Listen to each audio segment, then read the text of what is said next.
Reflexión del padre José María Iraburu sobre el pecado.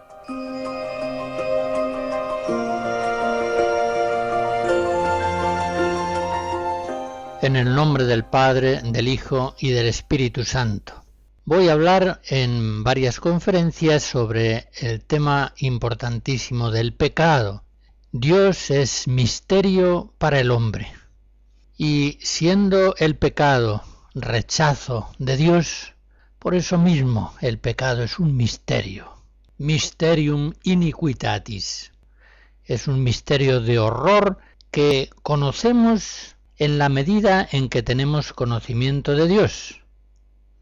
Por eso aquellas religiones primitivas, oscuras, que apenas tenían conocimiento de un Dios personal, que tampoco conocían apenas la condición libre del hombre, consideraban el pecado de un modo sumamente imperfecto. Lo veían como la infracción de un tabú, como una impureza ritual, contraída a veces sin consentimiento de la propia voluntad. Entendían el pecado como una quiebra de ciertas normas sociales, de la tribu, del propio pueblo, una culpa por la que los dioses debían ser aplacados. Indudablemente que en todas estas maneras de entender el pecado algo había de verdad, pero mucho también de error. Es la luz de la revelación divina en las Sagradas Escrituras, en la historia de la salvación, la que suscita, primero en Israel, después en la Iglesia, un conocimiento profundo, al mismo tiempo de la santidad de Dios y al mismo tiempo del pecado del hombre. Ya en la Sagrada Escritura, en los primeros capítulos del Génesis, se nos muestra el pecado de Adán y Eva, el pecado original, y se explica en una catequesis bíblica preciosa como desobediencia al mandato de Dios, como una voluntad orgullosa de autonomía ante el Creador. Adán y Eva son criaturas que quieren ser como Dios, tentados por el influjo maléfico del demonio, que se les representa en forma de serpiente. Por eso la naturaleza misma del pecado aparece ya muy claramente en este relato primitivo, como también se nos muestra en ese relato las terribles consecuencias del pecado. Adán y Eva, que eran amigos de Dios, se esconden ahora de él, avergonzados, temerosos. El hombre culpa a la mujer, se desolidariza de ella, y la mujer le echa la culpa al diablo. Y tanto el hombre como la mujer son arrojados del paraíso, ya no tienen acceso al árbol de la vida, ya pierden la amistad original con Dios, se ven sumidos en la aflicción y el trabajo penoso, conocen el rostro tenebroso del sufrimiento y de la muerte. Eso es el pecado. El pecado deteriora profundamente la naturaleza del ser humano al separarlo del Creador por la desobediencia. Oscurece el entendimiento, haciéndolo torpe para la verdad, vulnerable al error. Debilita terriblemente la voluntad en su tendencia natural hacia el bien. Trastorna sus sentimientos y pasiones. En fin, enferma su cuerpo y hace de toda la persona un ser mortal. Por eso la Iglesia cree ya desde antiguo que los niños recién nacidos, deben ser bautizados. Es decir, la Iglesia está convencida de que los niños nacen ya pecadores y que cuanto antes deben recibir la gracia de Cristo que les libere del pecado original. Así lo dice, por ejemplo, el Papa Zósimo en el año 418. Deben ser bautizados, dice, para que la regeneración limpie en ellos lo que por la generación contrajeron. Efectivamente, el pecado original de tal modo deteriora la naturaleza de nuestros primeros padres que ellos no son ya capaces de transmitir por la generación a sus hijos una naturaleza humana íntegra, tal como salió de las manos del Creador. Se comprende, no obstante ser un misterio, se entiende a la luz de la fe, que si la naturaleza humana se transmite por la generación, no pueden nuestros primeros padres, ni los que le siguen a lo largo de los siglos, transmitir a sus hijos por la generación una naturaleza sana y pura, sencillamente porque en ellos está gravemente enferma. Nadie puede dar lo que no tiene. Por tanto, la doctrina de la Iglesia ha enseñado siempre que el pecado original es transmitido a todos por propagación y no por imitación. Así lo dice Trento. Así lo declara también Pablo VI en el Credo del Pueblo de Dios, en el número 16. La fórmula clásica de la doctrina católica es que el pecado original se transmite per generationem, por la generación. No se está expresando con ello una visión negativa de lo sexual, no, en absoluto. Se dice simplemente que por la generación los padres transmiten a sus hijos una naturaleza humana enferma, inclinada hacia el pecado, herida por el pecado original y por los muchos pecados personales que se han acumulado a lo largo de la historia de los hombres, haciendo del mundo un ámbito inficcionado, pecaminoso, que inclina a los hombres al pecado. Sin embargo, el intento de algunos teólogos modernos de explicar el pecado original simplemente por imitación, es decir, por influjo condicionante negativo del mundo, no es conciliable con la doctrina de la Iglesia. Ciertamente que el mundo inclina al pecado, pero propiamente la condición pecadora del hombre viene ya de nacimiento, como se dice en el Salmo 50, «Pecador me concibió mi madre». Por otra parte, claramente se nos dice en la revelación que el pecado y la desobediencia de uno solo nos ha constituido a todos pecadores, y que, del mismo modo, la gracia y la obediencia de uno solo, Jesucristo, nos ganan la salvación de Dios. San Pablo expone esto en el capítulo 5 a los Romanos.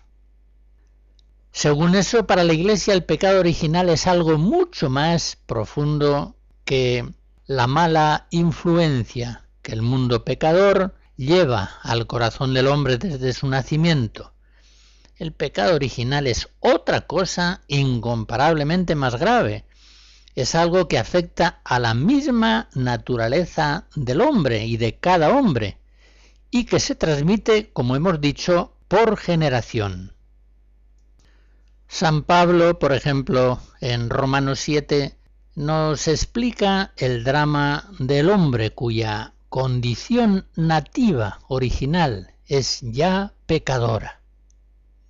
Dice, no sé lo que hago, pues no pongo por obra lo que quiero, sino lo que aborrezco, eso hago.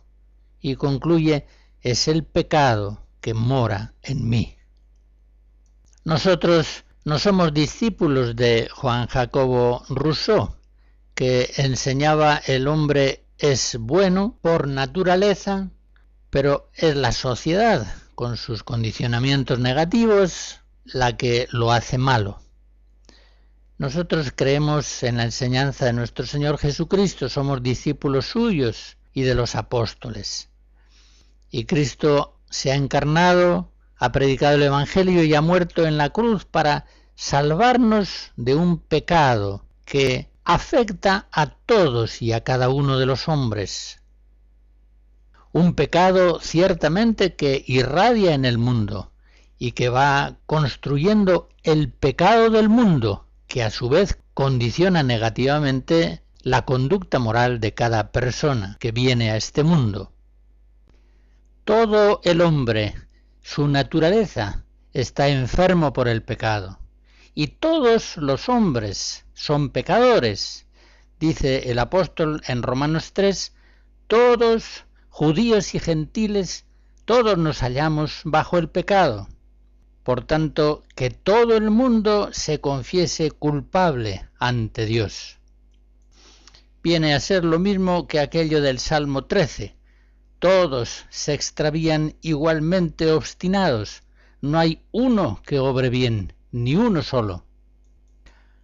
Algunos cristianos hoy, más discípulos de Rousseau que de Cristo, con presunta bonachonería, afirman que el hombre en el fondo es bueno.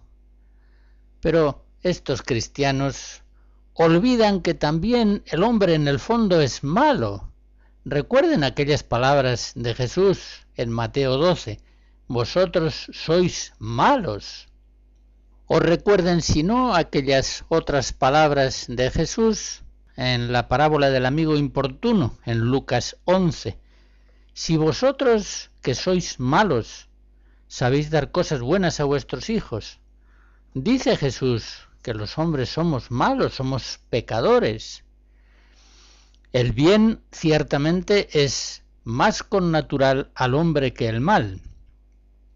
Pero no debemos ignorar que en el hombre adámico hay una inclinación al error y al mal tan persistente que no puede ser corregida si no es con la gracia de Cristo Salvador.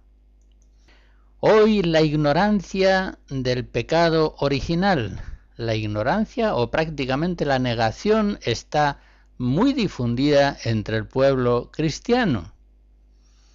Algunos parecen ignorar que el hombre pecador es un enfermo gravísimo, es un enfermo que está condenado a muerte. Dice Jesús, y no es simplemente para asustarnos, todos vosotros moriréis igualmente si no hacéis penitencia, si no os convertís de vuestros pecados. Lucas 13. Estos que piensan así es como si dijeran, no estamos enfermos tan graves, no necesitamos medicinas fuertes y regímenes severos de vida. Podemos hacer de todo y vivir sin tantos cuidados. Podemos vivir como viven todos. Hoy se tiende a trivializar el verdadero mal del hombre, el pecado. Y se suelen emplear por eso otras palabras más tranquilizadoras. Se evita como un tabú la misma palabra pecado. Se habla frecuentemente de enfermedades de la conducta, actitudes inadaptadas, trastornos conductuales. Sí, es cierto que todo esto tiene una realidad muchas veces indudable, pero si el pecado del hombre no es más que eso, con un poco más que progrese la medicina psicológica y la terapia sociológica y educativa, se verá ya el hombre libre de sus males. Y esto no es así. El hombre no es capaz de salvarse a sí mismo, necesita una salvación por gracia, es decir, una salvación recibida como don del mismo Dios, único Salvador de los hombres. Estos cristianos más rusonianos que discípulos de Cristo relajan por completo el vigor ascético que el Evangelio propone. Y al mismo tiempo, lógicamente, hacen también que el apostolado hacia los otros hombres cese o se debilite grandemente. Después de todo, el hombre no está en un peligro grave de condenación. No necesita tan urgentemente que le abran los ojos con la luz del Evangelio. No precisa con tanta urgencia recibir la confortación de Cristo en los sacramentos. Todo esto está muy bien, son ayudas deseables, pero sin ellas el hombre se puede salvar también simplemente a base de buena voluntad y siguiendo los dictámenes de su conciencia. Ignoran estos cristianos que el hombre sin la ayuda de Cristo muy difícilmente permanece fiel a los dictámenes de su conciencia y muy difícilmente tiene una conciencia esclarecida para distinguir con seguridad el bien del mal. El hombre, nos dice la fe cristiana, es un enfermo tan grave que no puede curarse a sí mismo de su mortal enfermedad. Necesita absolutamente la gracia divina. Jesús lo enseña bien claro. Sin mí no podéis hacer nada. Juan 15. O como leemos en Juan 14, yo soy el camino, la verdad y la vida. Nadie viene al Padre si no es por mí. Nosotros no somos discípulos, como digo, de Rousseau, sino de nuestro Señor Jesucristo. Y Él nos muestra al hombre como cautivo del pecado, por una cautividad al diablo, al mundo y a la propia carne, es decir, a la propia condición humana. Recordemos, por ejemplo, aquel texto de San Pablo en Éfesos 2, donde dice: vosotros estabais muertos por vuestros delitos y pecados, en los que en otro tiempo habéis vivido. Seguíais el espíritu de este mundo, estabais bajo el príncipe de las potestades aéreas, bajo el espíritu que actúa en los hijos rebeldes, entre los cuales todos nosotros fuimos también contados en otro tiempo. Seguíamos los deseos de nuestra carne, cumpliendo la voluntad de ella y sus depravadas inclinaciones, y éramos por nuestra conducta hijos de ira, como los demás. Esa es la condición inicial del hombre. Eso es lo que nos hace absolutamente indigentes de una salvación por gracia.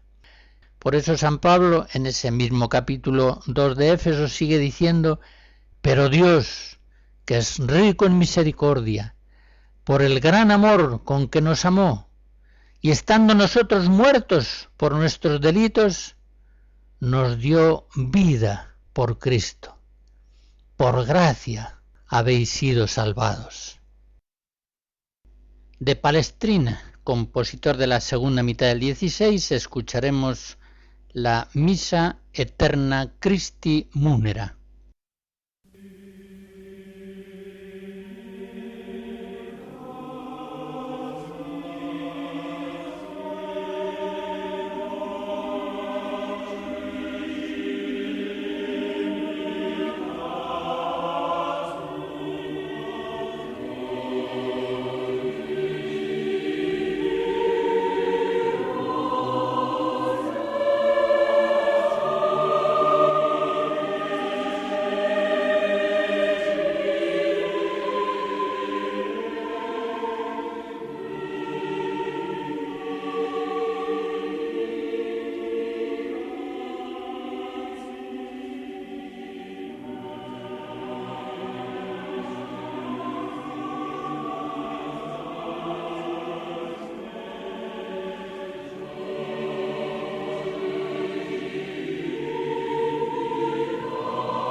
Dios misericordioso, a lo largo de la historia de la salvación, va enseñando a su pueblo Israel, con una revelación cada vez más clara, el misterio del pecado. Un pecado que siempre es tratado en la revelación en el marco de la misericordia divina. El pueblo elegido no es un pueblo inocente, un pueblo virtuoso. Es cierto que fue sacado de la idolatría y constituido por Dios como hijo primogénito, iluminado en la luz de la verdad, pero una y otra vez multiplica sus rebeldías contra su Salvador. Recordemos lo que dice Deuteronomio 9. La historia de Israel, siempre considerada en relación con Dios, es una sucesión interminable de infidelidades, ingratitudes, ofensas contra Dios. Cuando la misericordia de Yahvé, el Salvador, saca a Israel de la esclavitud de Egipto, lo introduce en el desierto, una y otra vez el pueblo cae en la infidelidad, murmura contra Yahvé, añora las carnes, melones, cebollas, alimentos de Egipto, se queja del maná, dice que no le sabe a nada, hasta que llega un punto en que Moisés considera a su pueblo insoportable, se reconoce incapaz de conducirlo hacia la tierra prometida. Todas estas murmuraciones se nos narran, por ejemplo, en el libro de los Números, capítulo 11, o en el 17 del Éxodo. Los pecados, a la luz del Antiguo Testamento, separan al pueblo de Dios. Abren entre Dios y el hombre un abismo de separación. Y en esa separación hay rebeldía, hay un intento miserable de sacudirse la autoridad de Yahvé para vivir según la voluntad propia. Y hay también mentira, falsedad, hay engaño en el pecado siempre. Por eso el Señor se lamenta en Oseas 7 diciendo: «Ay de ellos que se han apartado de mí, desgraciados, por rebelarse contra mí. Yo los salvaba y ellos me mentían». En el Antiguo Testamento el pecado de Israel aparece siempre como una ingratitud abominable. Los judíos, dice Isaías en el capítulo 1, son hijos desnaturalizados que se han apartado de Yahvé, que han renegado del Santo de Israel y le han vuelto las espaldas. Más aún, a veces en la Escritura, por ejemplo en Oseas 5, se nos muestra el pecado como un terrible adulterio. Israel, aquella mujer miserable y deshonrada, que fue elegida, purificada y adornada por Yahvé, que la tomó por esposa, se prostituye después indecentemente con el primero que pasa. Recordemos Ezequiel 16. Prefieren la ignominia a la gloria de Yahvé, Oseas 4. Y el Señor se lo echa en cara a su pueblo y le dice: como la infiel a su marido, así tú has sido infiel a mí, casa de Israel. Jeremías 3.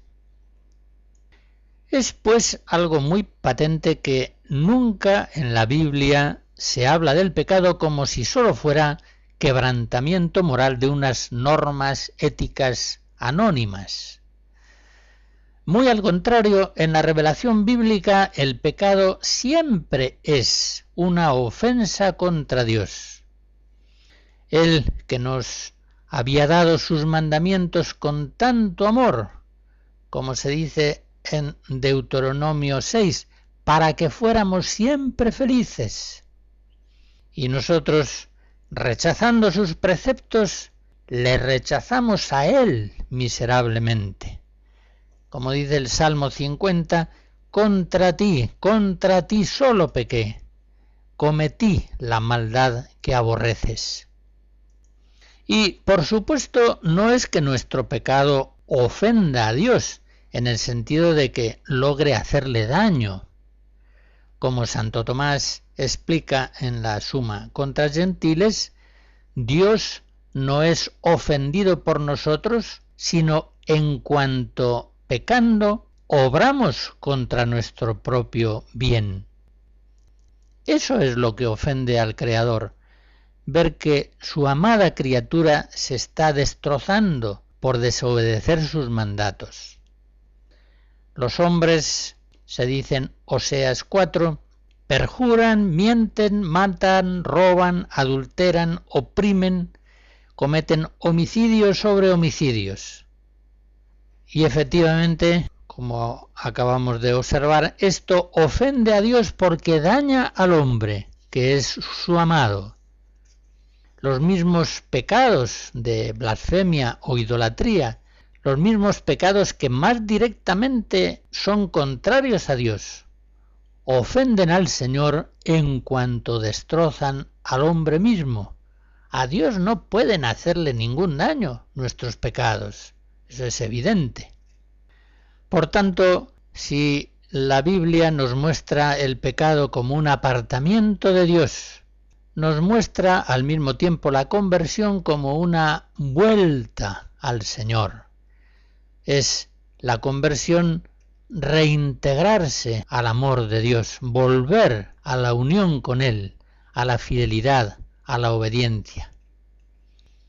El alma adúltera del pecador se dice a sí misma, como leemos en Oseas 2, voy a volverme con mi primer marido, pues entonces era más feliz que ahora. Y el Señor, Dios esposo, la recibe dulcemente y le dice, yo seré tu esposo para siempre, y te desposaré conmigo en justicia y derecho, en amor y en compasión.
La antigua alianza, la ley de Moisés, no era capaz de salvar a los judíos del pecado.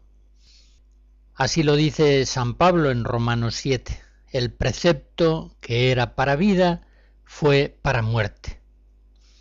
Por eso ya el Antiguo Testamento anuncia un Salvador que, como se dice en Isaías 53, justificará a muchos y cargará con sus culpas.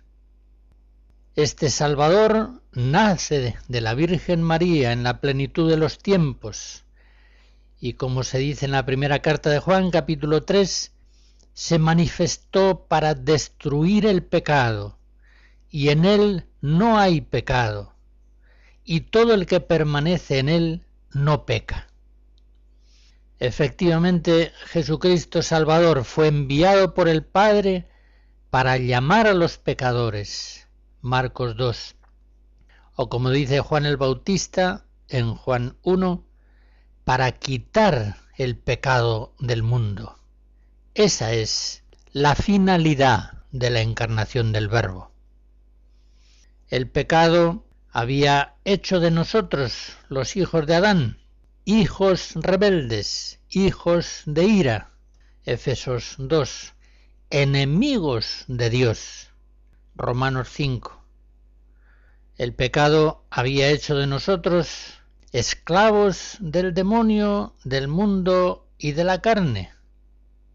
Se había adueñado de todo el hombre, inficcionando su mente, su voluntad, sus sentimientos, su cuerpo, sus palabras y sus obras. En Romanos 7, este drama del pecado lo describe San Pablo con palabras impresionantes. El pecado, así es, se había apoderado de todo el hombre y de todos los hombres. Todos pecaron y todos están privados de la presencia de Dios. Romanos 3. Surge inevitablemente una pregunta: ¿cómo pudo Dios bondadoso permitir una tragedia semejante? Y la respuesta que, a la luz de la Sagrada Escritura, ha dado siempre la Iglesia es que Dios permitió el pecado de Adán y de su descendencia porque había decidido salvar a los hombres por Cristo, el nuevo Adán. San Pablo en Romanos 5 nos dice: donde abundó el pecado, sobreabundó la gracia. Y así canta la liturgia de la Iglesia: feliz la culpa que mereció tal Redentor. Es en Cristo, en la plenitud de la revelación divina, donde llega el hombre a conocer el abismo horroroso del pecado. Porque es en Cristo donde llega a conocer a Dios, el amor de Dios. Y es entonces cuando comprende por obra del Espíritu Santo esa miseria indecible del pecado por el cual rechazamos el amor de Dios. Jesús nos manifiesta la naturaleza profunda del pecado en tantas ocasiones, concretamente en la parábola del Hijo Pródigo, Lucas 15. El pecador es aquel hijo que busca la felicidad alejándose de su padre.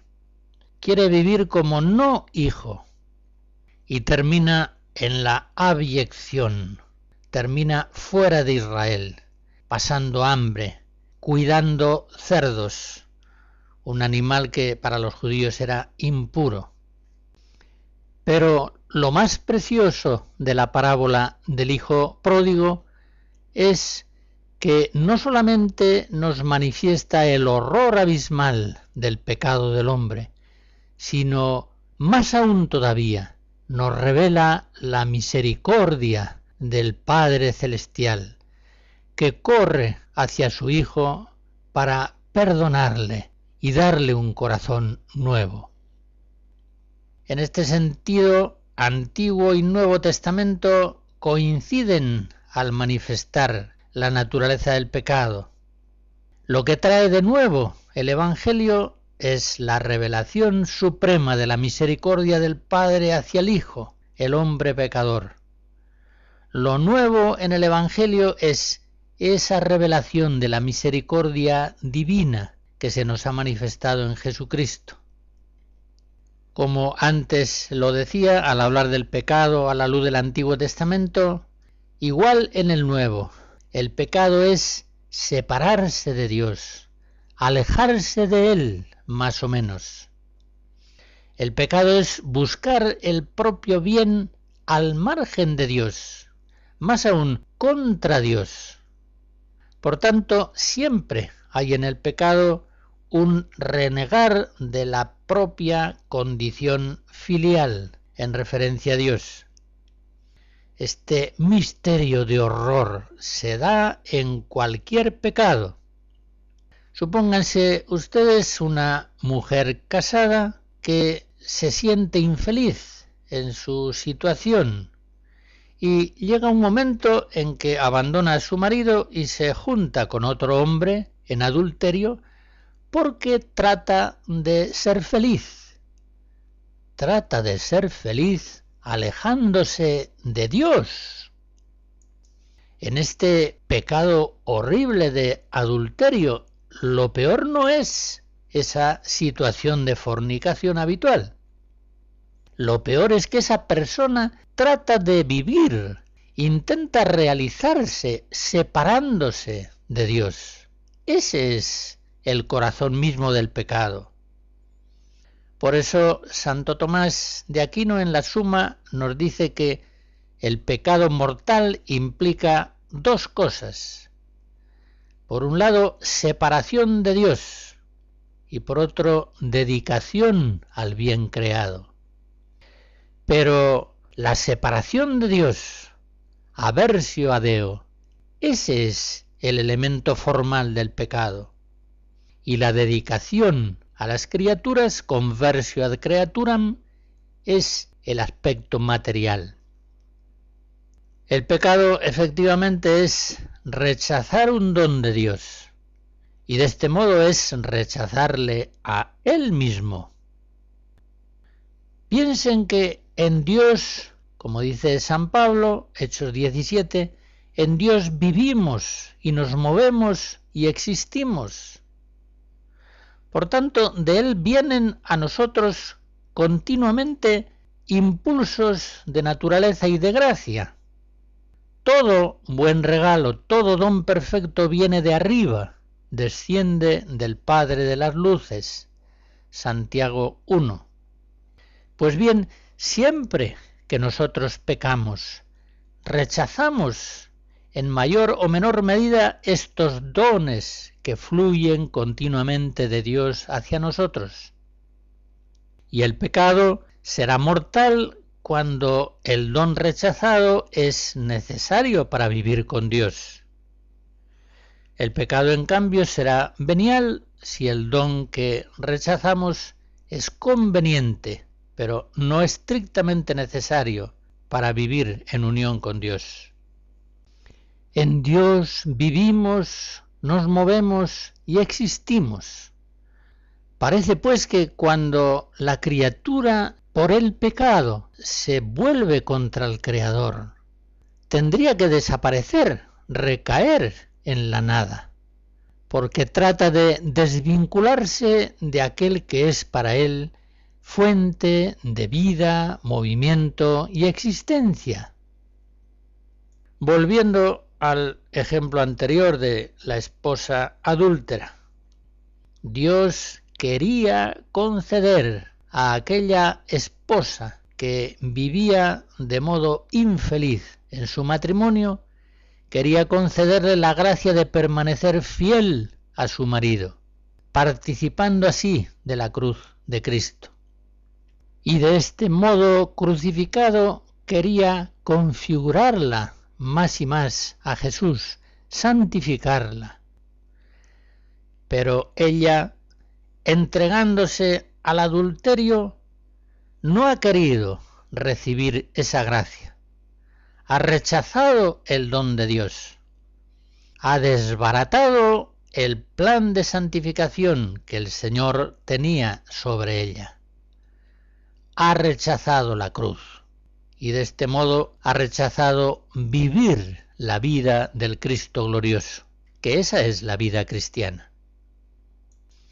Por otra parte, tengamos bien claro que el pecado es siempre un acto humano, es decir, un acto que implica conocimiento suficiente de la malicia del acto y que implica también consentimiento libre de la voluntad.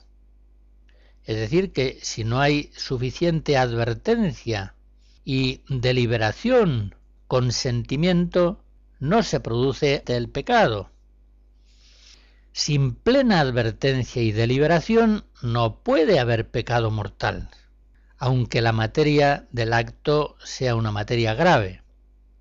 Es evidente que quien comete algo malo sin conocimiento y sin voluntad libre comete solo un pecado material, inculpable. No es un pecado formal, no es realmente un pecado.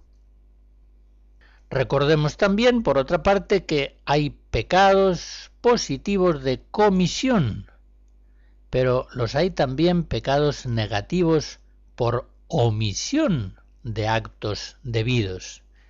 ¿Y cuántas veces los pecados de omisión son tan numerosos y tan graves o más que los pecados de comisión? En fin, a la luz de estas palabras de la doctrina católica, pidamos al Espíritu Santo que ilumine nuestros corazones y nos haga entender el horror del pecado, de tal modo que llegue un momento en que psicológica y moralmente, asistidos por la gracia divina, seamos incapaces de pecar.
Quiero recordar finalmente la distinción muy importante entre pecado mortal y pecado venial.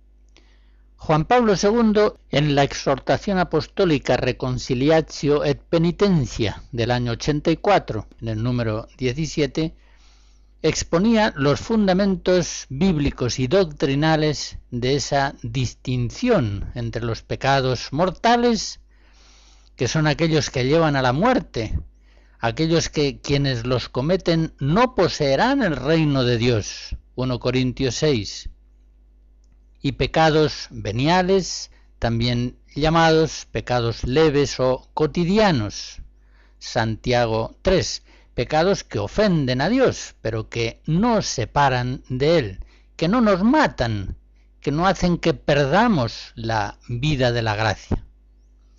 Esta es, en efecto, la doctrina tradicional. La encontramos, por ejemplo, en la Suma Teológica de Santo Tomás y es también la doctrina que enseña Trento. El pecado mortal es algo tan terrible, produce consecuencias tan espantosas que no puede producirse a no ser que se den estas tres condiciones. En primer lugar, una materia grave, o al menos subjetivamente apreciada como tal. En segundo lugar, plena advertencia, es decir, conocimiento suficiente de la malicia del acto. Y en tercer lugar, un consentimiento perfecto, libre de la voluntad. Sin estas tres condiciones no puede darse esa catástrofe indecible del pecado mortal.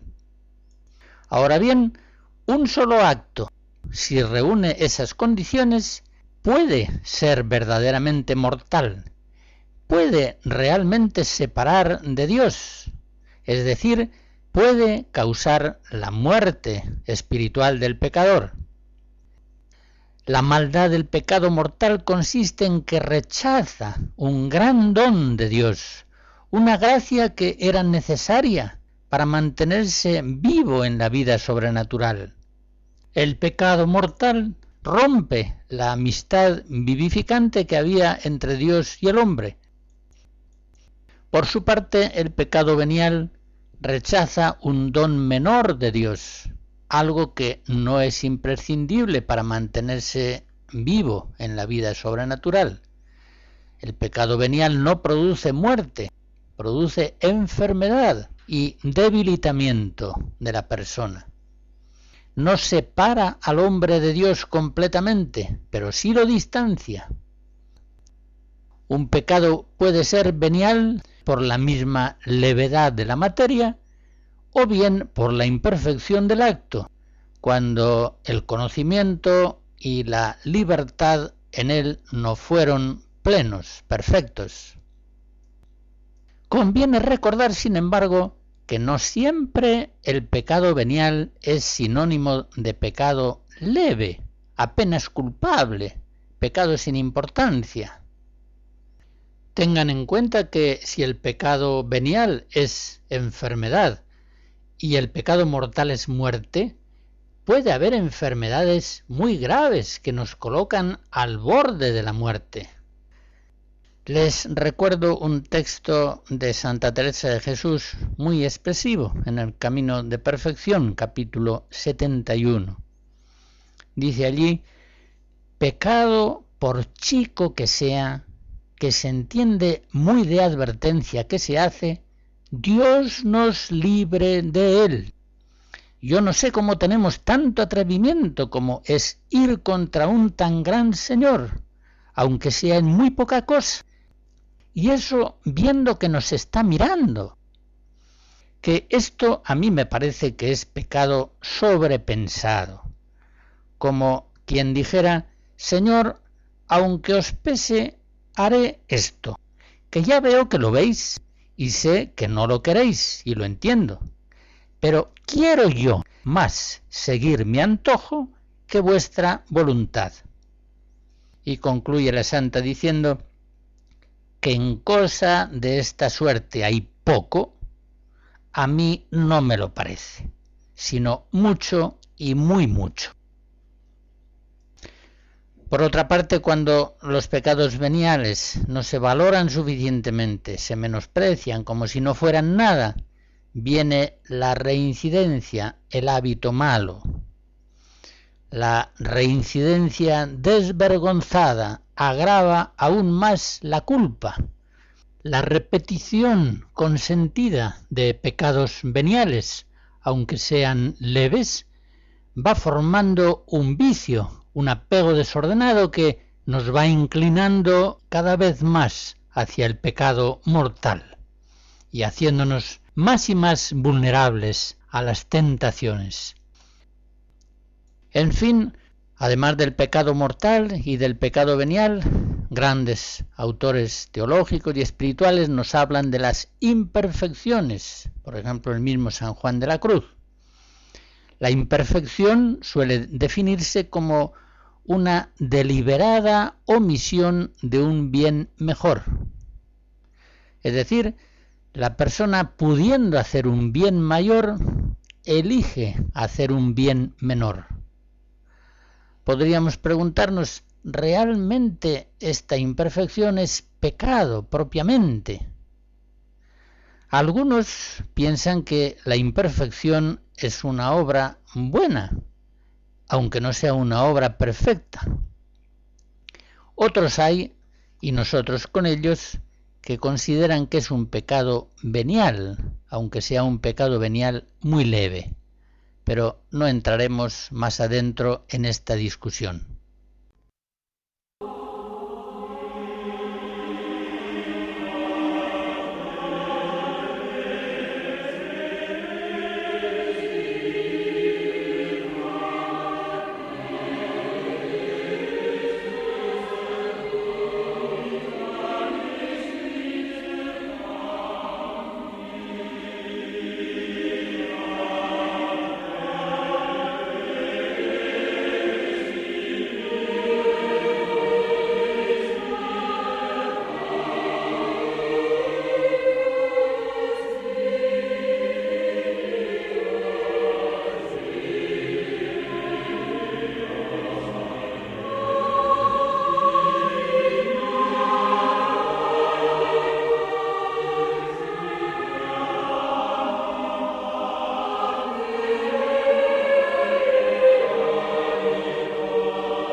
La bendición de Dios Todopoderoso, Padre, Hijo y Espíritu Santo, descienda sobre ustedes y les guarde siempre. Amén.